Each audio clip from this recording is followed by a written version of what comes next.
Bibili ka ba ng bahay or property at gusto mong malaman ang tamang steps or procedure? Good morning, good learning everyone. This is your Kuya Francis and I'm your Kuya Broker.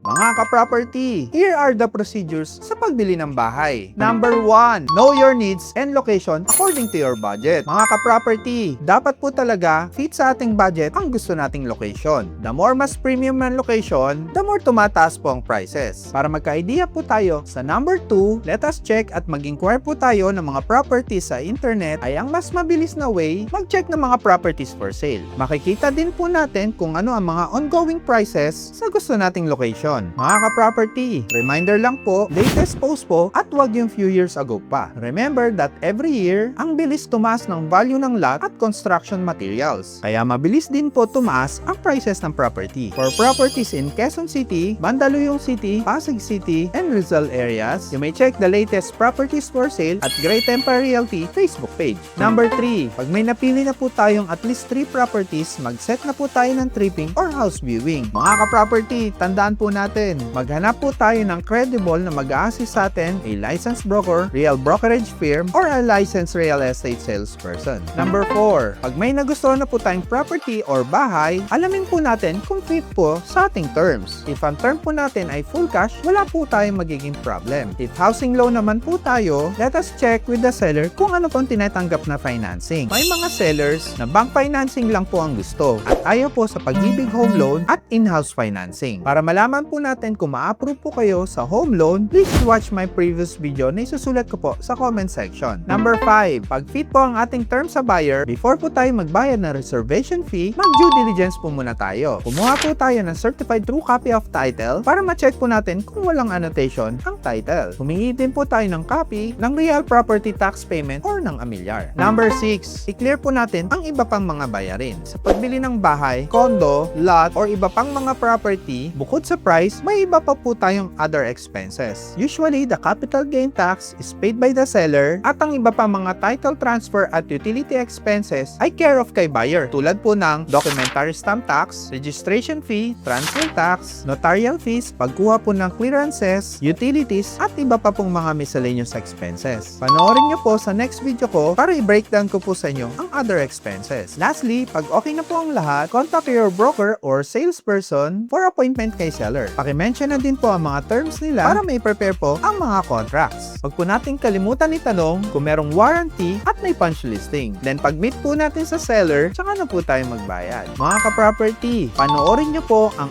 aking next videos kasi explain ko po isa-isa ang bawat items para mas maintindihan po natin. So, nakatulong po ba ang aking video? Pakisulat nyo naman po ang inyong kasagutan sa comment section below. For more real estate tips, please continue to watch, follow and share Kuya Broker and Great Empire Realty social media channels. Lamang po ang may alam. Again, this is your Kuya Broker. God bless po sa ating lahat.